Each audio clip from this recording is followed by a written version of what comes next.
மீண்டும் சத்திய நேர நிகழ்ச்சியிலே உங்களை பார்ப்பதிலே நாங்கள் மகிழ்ச்சி அடைகிறோம். இயேசு கிறிஸ்துவின் நாமத்தினாலே உங்களை ஆசீர்வதிக்கிறோம்.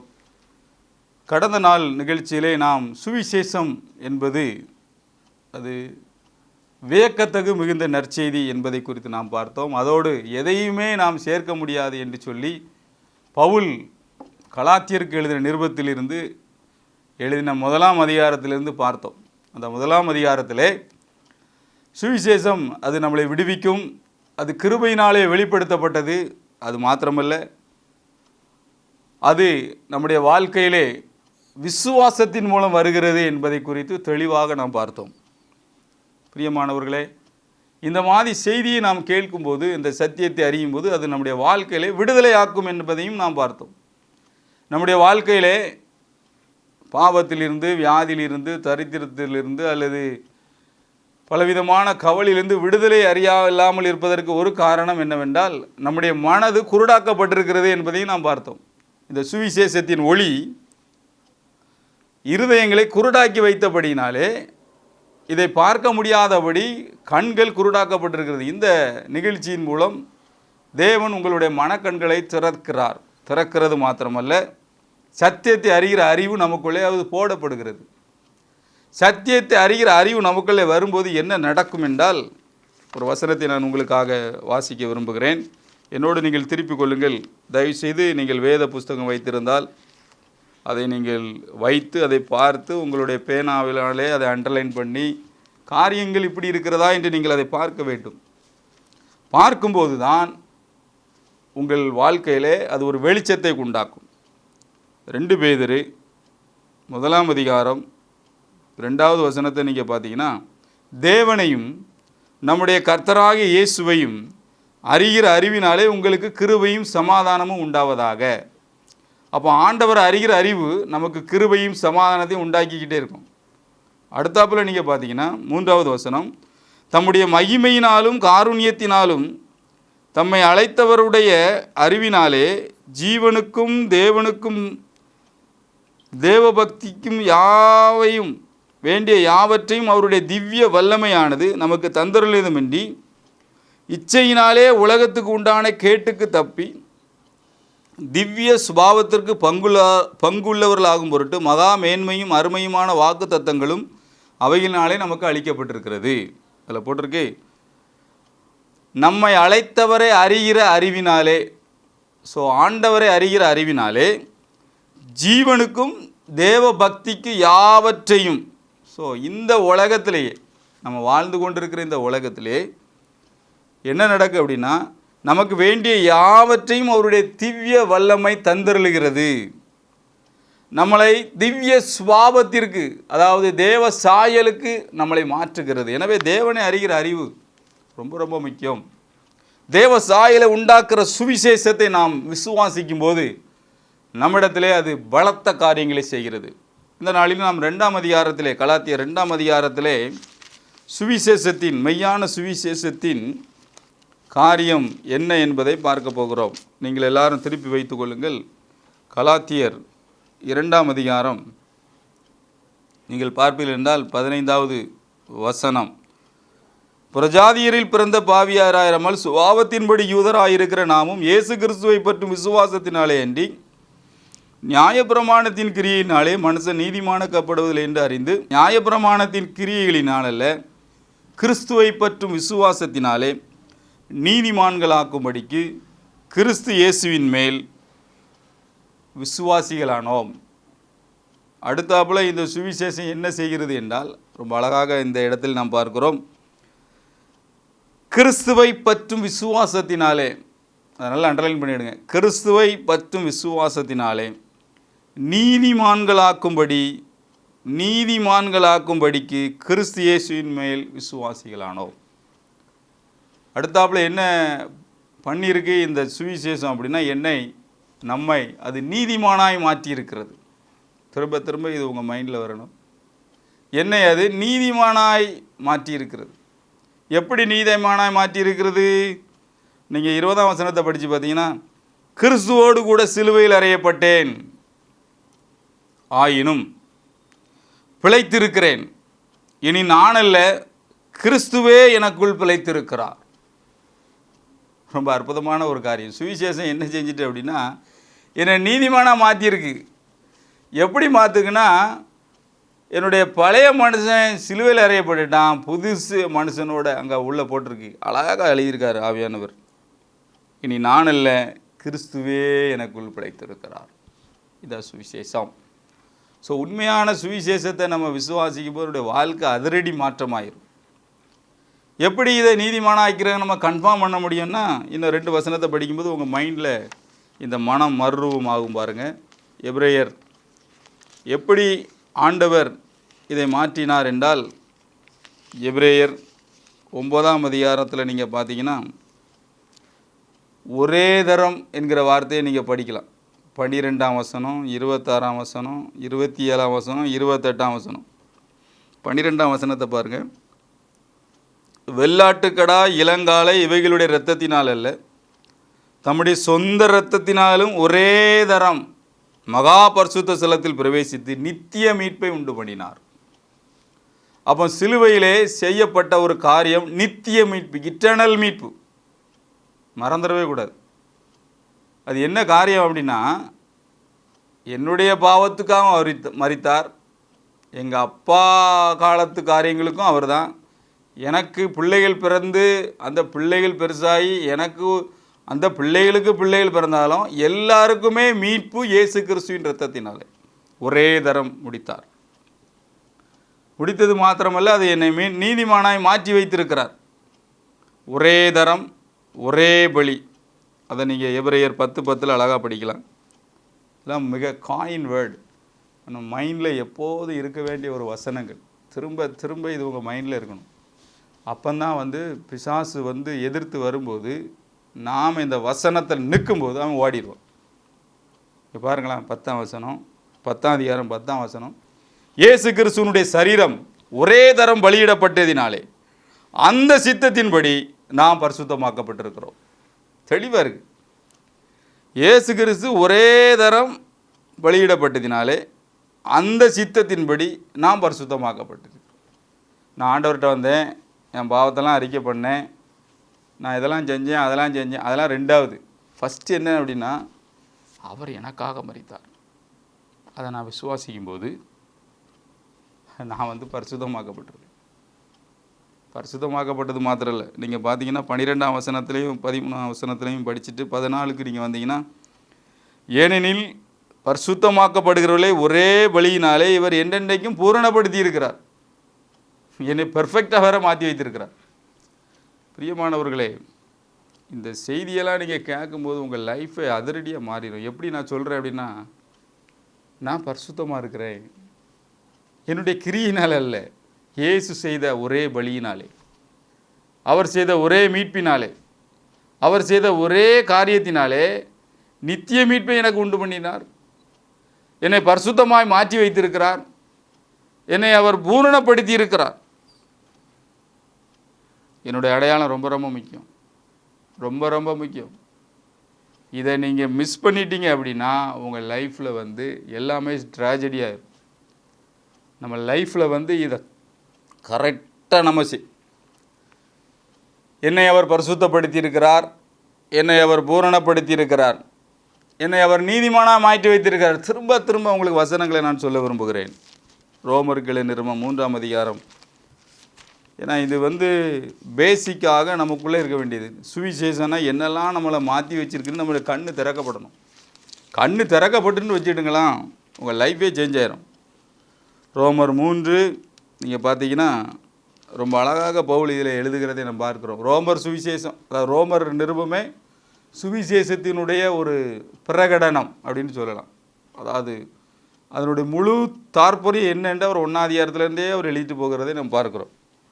இங்கே பார்க்குறோம் பாருங்கள், 22ஆம் வசனத்திலே, அது இயேசு கிறிஸ்துவை பற்றும் விசுவாசத்தினாலே பலிக்கும் தேவநீதியே, விசுவாசிக்கிற எவர்களுக்குள்ளும் எவர்கள் மேலும் அது பலிக்கும் வித்தியாசமே இல்லை. எல்லாரும் பாவம் செய்து தேவ மகிமையற்றவர்கள் இலவசமாய் அவருடைய கிருபையினாலே இயேசுவில் உள்ள மீட்பை கொண்டு நீதிமான்களாக்கப்படுகிறார்கள். ஸோ இலவசமாய் கிருபையினாலே நாம் மீட்கப்படுகிறோம். அது மாத்திரமல்ல, நீதிமானாக்கப்படுகிறோம். நம்முடைய அடையாளம் இப்பொழுது மாறுகிறது. நாம் நீதிமான். கிறிஸ்து எனக்குள்ளே அவர் பிழைத்திருக்கிறார். திரும்ப திரும்ப திரும்ப திரும்ப திரும்ப திரும்ப உங்கள் மைண்டில் இது வந்துக்கிட்டே இருக்கணும். இந்த ரோமரில் அவர் அதிகமான இடங்களிலே அதை நாம் எழுதுகிறதை பார்க்கிறோம். 28ஆம் வசனத்தை பாருங்கள். 3ஆம் அதிகாரம் 28ஆம் வசனம். ஆதலால் மனிதன் நியாயப்பிரமாணத்தின் கிரியைகளில் இல்லாமல் விசுவாசத்தினாலே நீதிமானாக்கப்படுகிறான் என்று தீர்க்கிறோம். அவன் ஒரு சிம்பிள் விசுவாசம். இயேசு என் பாவத்தை எடுத்துக்கொண்டார், அவருடைய நீதியை எனக்கு கொடுத்து விட்டார், நான் நீதிமான். இதை இன்னும் அழுத்தம் திருத்தமாக நீங்கள் பார்க்கணும் அப்படின்னா, நீங்கள் பார்த்தீங்கன்னா ஒரு வசனத்தை நம்ம படிக்கலாம். 2 கொரிந்தியர் 5ஆம் அதிகாரம் 21வது வசனம். 2 கொரிந்தியர் 5:21. நாம் அவருக்குள் தேவனுடைய நீதியாகும்படி பாவமறியாத அவரை நமக்காக பாவமாக்கினார். ஸோ பாவமறியாத அவரை நமக்காக பாவமாக்கினார். நாம் அவருக்குள் தேவ நீதியாகும்படி பாவமறியாத அவரை நமக்காக பாவமாக்கினார். இது நீங்கள் அதிகமாக திங்க் பண்ணும்போது நம்ம கண்ணிலேருந்து கண்ணீர் தான் வரும். அவருடைய நீதியை எனக்கு கொடுத்துட்டார். நான் இப்போ தேவனுடைய பிள்ளையாக நான் என்ன செய்கிறேன்னா இருக்கிறேன். அப்போ என் பாவத்தை என்ன செஞ்சார்? அதுக்கு மேலே உள்ள வசனத்தை பார்த்தீங்கன்னா ரொம்ப தெளிவாக இருக்குது. 19ஆம் வசனத்தில் அது என்னவெனில், தேவன் உலகத்தாருடைய பாவங்களை எண்ணாமல் அதை அண்டர்லைன் பண்ணிவிடுங்க. பாவங்களை எண்ணாமல் அப்படின்னா என்ன அர்த்தம்னா, கணக்கிலே வைக்கப்படவில்லை. உங்கள் அக்கௌண்ட்டில் வேற ஒருத்தர் வந்து பணம் கட்டிட்டார், அதான் அர்த்தம். அதில் கணக்கில் வைக்கப்படவில்லை. என் பாவத்தெல்லாம் எண்ணாமல்னா என் பாவத்தை அவர் எடுத்துக்கொண்டார். கிறிஸ்துவுக்குள் அவர்களை தமக்கு ஒப்புரவாக்கி ஒப்புரவாகுதின் உபதேசத்தை எங்களிடத்தில் ஒப்பு கொடுத்தார். ஸோ ரொம்ப கிளாரிட்டியாக இருக்குது வசனம். என்ன இருக்குது? எண்ணாமல். என் பாவத்தை அவர் பார்க்கவே இல்லை. என் லைஃப்பை வந்து அப்படி டோட்டலாக மாற்றிட்டார். ஒரே தரம் பலி செலுத்தி என்னை பரிசுத்தப்படுத்தி இருக்கிறார். உடனே உங்களுக்கு ஒரு டவுட் வரும். இல்லையே ஆண்டவர், இல்லையே பிரதர், நீங்கள் சொல்கிற காரியங்கள்லாம் பார்த்தீங்கன்னா ஏன் லைஃப்பில் இன்னும் கொஞ்சம் பாவங்கள் இருக்க அப்படின்னு நீங்கள் நினைப்பீங்க. நீங்கள் ஒழுங்காக நல்ல ஞாபகம் வச்சுக்கிடுங்க, இந்த தேவ அன்பை நீங்கள் அறியவில்லை. சத்தியத்தை அறிஞ்சு பாருங்கள், உங்களால் பாவத்திலே நிலை நிற்க முடியாது.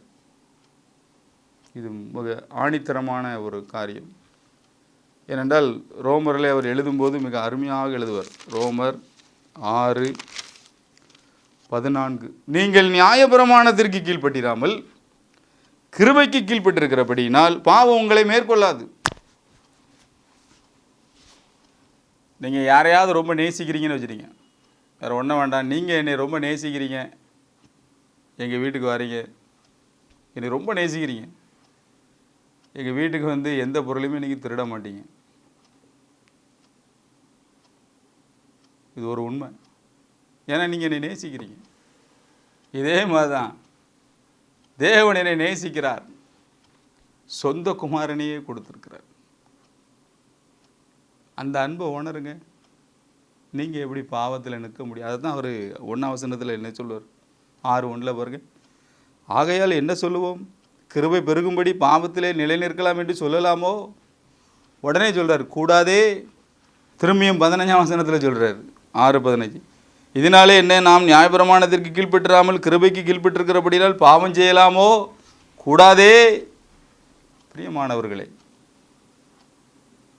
நம்முடைய கண்கள் இன்னைக்கு திறக்கப்படும். தேவன் என்னை நேசிக்கிறார். அவருடைய அன்பு மாறாதது, அன்கண்டிஷனல் லவ். அவர் மாறாதவர். அந்த மாறாத அன்பு என்னுடைய இருதயத்தை பாதிக்கும்போது நான் பாவம் செய்ய முடியாது. இதை நீங்கள் உணரும்போது உங்கள் லைஃப் சேஞ்ச் ஆகும். பேதுருவிடம் ஆண்டவர் அதைத்தான் திரும்ப திரும்ப வலியுறுத்துவார். நம்ம எல்லாருக்கும் தெரியும். Do you love me? நீ என்னை நேசிக்கிறாயா? நேசித்தா இவர்களெல்லாம் அழைத்து கொண்டு திரும்பவும் நீ மீன் பிடிக்க வருவாயா? என்னை நேசித்தாயா, நேசிக்கிறாயா, நேசிக்கிறாயா, நேசிக்கிறாயா என்ன 3 தடவை கேட்பார். இன்றும் ஆண்டவர் இப்படித்தான் நம்மளை பார்த்து கேட்கிறார். நான் ஏன் ஊழியம் செய்யணும், நான் ஏன் ஆத்துமாக்களை ஆதாயம் பண்ணுறோம்? ஒரே காரியம்தான். என்னை அவர் நேசித்து சொந்த குமாரனை கொடுத்தாரு. அந்த அன்பு என்னை நெருக்கியது. பாவத்தையும் வியாதியையும் சாபங்களையும் போக்கக்கூடிய ஒரு ஆண்டவர் இந்த பூமியில் இருக்காருன்னு பிரசாற்று எனக்கு தெரிஞ்சிட்டு, அதனால தான் ஊழியம் செய்கிறேன். அதான் பவுல் சொன்னார், கிறிஸ்துவின் அன்பு என்னை நெருக்கியது, என்னை நெருக்குது, அதனால் ஊழியம் செய்கிறேன். இந்த கான்செப்டுக்குள்ளே நீங்கள் வந்துடுவீங்க.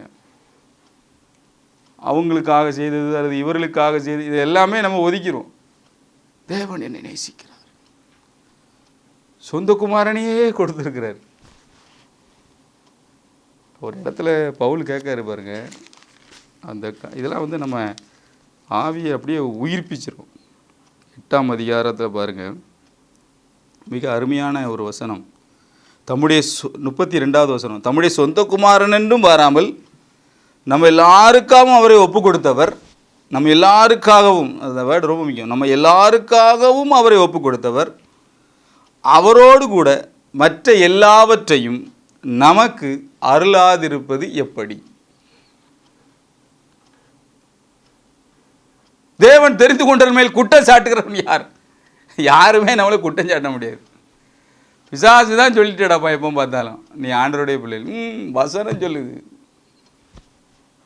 நான் மீட்கப்பட்டவன், நான் நீதிமான், நான் பரிசுத்தவான்.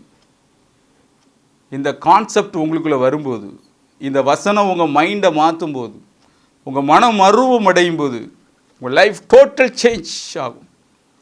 உங்களிடத்திலிருந்து அந்த சுவிசேஷத்தின் வல்லமை பிரவாகித்து ஓடும். அதைத்தான் ஆண்டவர் சொன்னார், என்னை விசுவாசிக்கிறனுடைய இருதயத்திலிருந்து ஜீவ தண்ணீருள்ள நதிகள் புறப்பட்டு போகும்.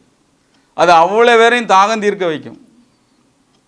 பிரியமானவர்களே, சுவிசேஷம் என்றால் 1ஆம் அதிகாரத்தில் பார்த்தோம், அது நம்மளை விடுவிக்கிறது. இப்போ 2ஆம் அதிகாரத்தில் பார்த்து கொண்டிருக்கிறோம், அது என்னை நீதிமானாய் மாற்றுகிறது. கிறிஸ்து எனக்குள்ளே பிழைத்திருக்கிறார் என்கிற உணர்வை தந்து கொண்டே இருக்கிறது. பவுல் அதைத்தான் எழுதுகிறார். எல்லா நிறுவனத்திலையும் நீங்கள் பார்க்கலாம், அவர் எனக்குள்ளே என் ஆவியோடு அவர் ஜாயிண்ட் ஆகிட்டார்.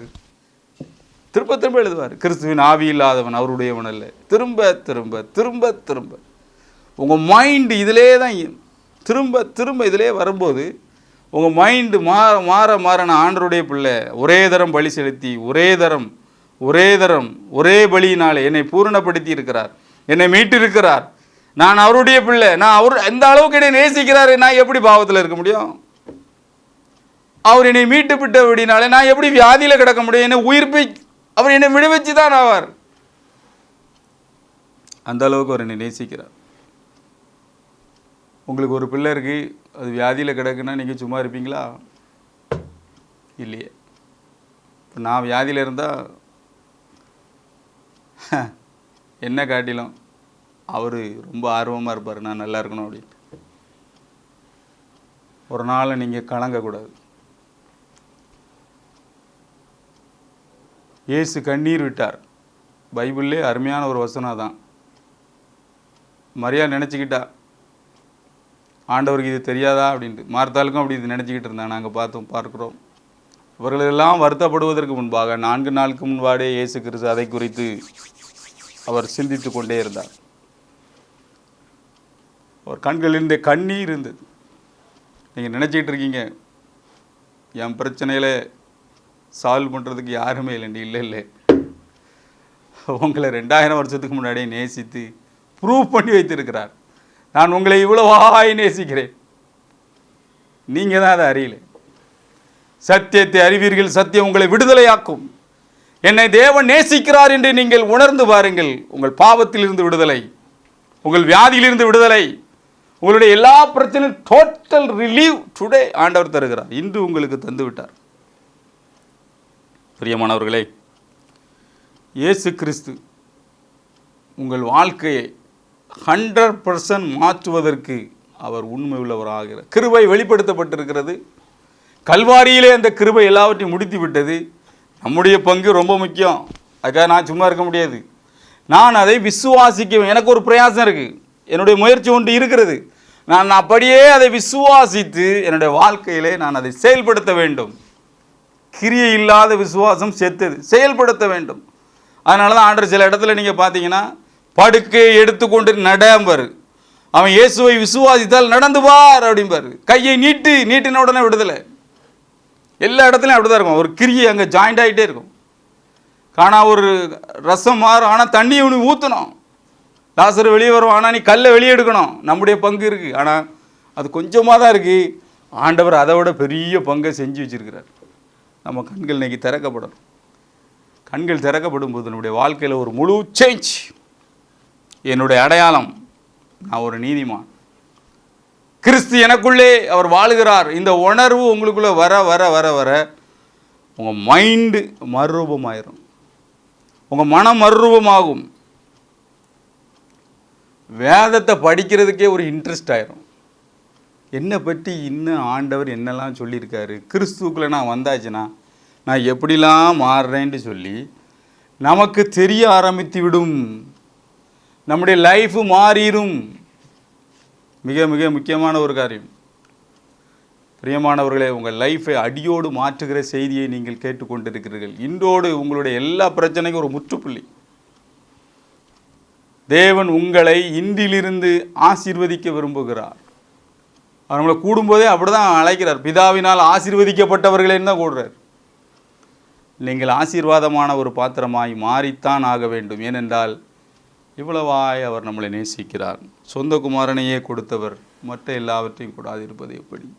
ஏதோ இந்த செய்தி நேரத்தின் மாத்திரமல்ல, 24 hours இப்படி திருவசனத்தினாலே நிரம்புகிற ஒரு வாழ்க்கையை நீங்கள் வாஞ்சிக்கும் போது அந்த வசனம் உங்கள் வாழ்க்கையில் வெளிப்பாடுகள் மாத்திரமல்ல, விடுதலையை கொடுத்து உங்கள் முழு வாழ்க்கையும் வல்லமை உள்ளதாக மாற்றி விடுகிறது. நாம் தலைகளை தாழ்த்தி ஜெபிப்போம். நல்ல பிதாவே, உமக்கு நன்றி. சுவிசேஷம் எங்களை நீதிமானாய் மாற்றி வைத்திருக்கிறது. கிறிஸ்து எனக்குள்ளே வாழுகிறார் என்கிற தாற்பயத்தை உண்டாக்கி வைத்திருக்கிறது.